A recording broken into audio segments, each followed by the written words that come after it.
जंगल में एक पेड़ पर चीची बंदर ने बेहद ही सुंदर घर बनाया था और वह आराम का जीवन जी रहा था। उसके खाने पीने का इंतजाम आसपास के फलों के पेड़ों से हो जाया करता था। एक दिन उस इलाके में एक बड़ा सा हाथी आ गया और उसने सभी फलों के पेड़ों को तोड़कर सारे फलों को सफा चट कर डाला।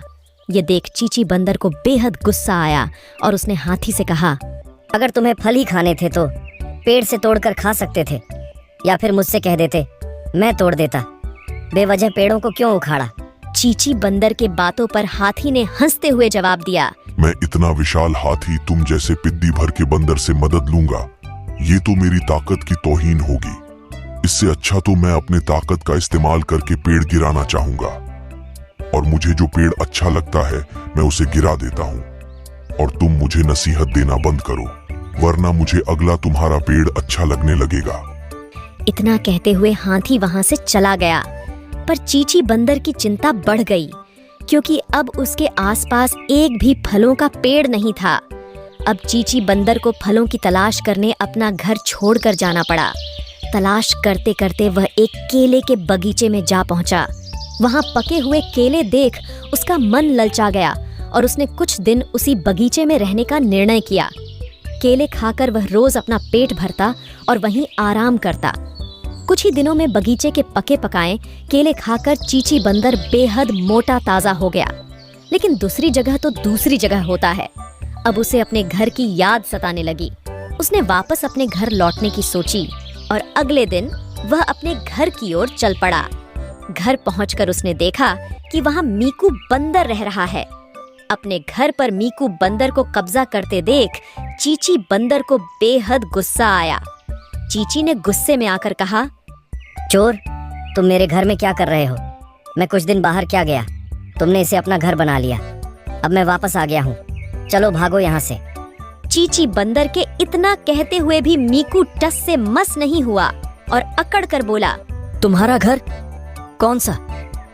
अब यहाँ मैं रहता हूँ, ये मेरा घर है। इसे छोड़कर जाने के बाद तुम इस पर से अपना अधिकार खो चुके हो, इसीलिए तुम यहाँ से भागो। चीची बंदर ने कुछ देर सोच विचार किया और उसे मीकू बंदर से बात बढ़ाने में कोई फायदा दिखाई नहीं पड़ा।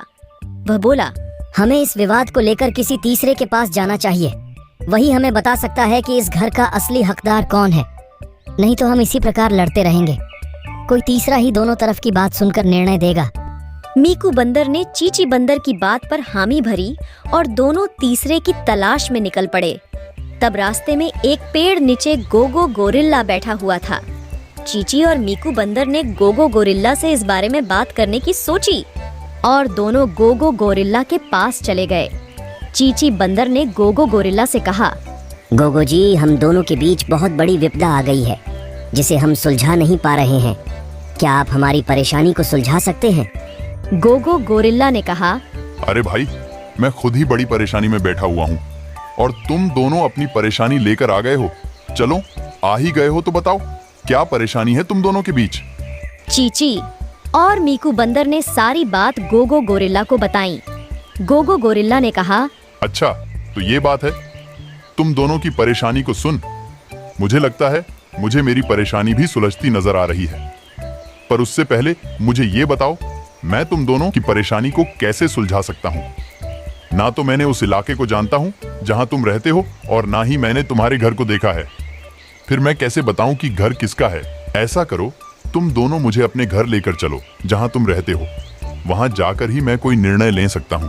चीची और मीकू बंदर ने गोगो गोरिल्ला की बात मान ली और उसे लेकर घर पहुंच गए। गोगो गोरिल्ला ने घर को अच्छी तरह से देखकर कहा, तुम दोनों की परेशानी को अच्छी तरह जांच परख कर एक निर्णय लिया है मैंने। पर उससे पहले तुम दोनों यह नहीं जानना चाहोगे कि मैं किस कारण से परेशान था? चीची और मीकू बंदर ने पूछा। हाँ, बताइए, आप किस कारण परेशान थे? गोगो गोरिल्ला ने हंसते हुए कहा, मैं इस कारण से परेशान था कि मेरा कोई घर नहीं था जहां मैं आराम से अपनी जीवन बिता सकूं, जिसे तुम दोनों ने दूर कर दिया। अब तुम दोनों मेरा निर्णय सुन लो। अब यह घर तुम दोनों का नहीं है, अब यह घर मेरा है। अब से मैं इस घर पर रहूंगा। तुम दोनों यहाँ से चुपचाप बाहर निकल जाओ। गोगो गोरिल्ला के ताकत के सामने चीची और मीकू बंदर की एक न चली, दोनों सिर पकड़कर रोने लगे। हाँ तो दोस्तों, कैसी लगी कहानी? हमारी कहानी अच्छी लगी हो तो कृपया मेरे चैनल को लाइक और सब्सक्राइब करना ना भूले। धन्यवाद।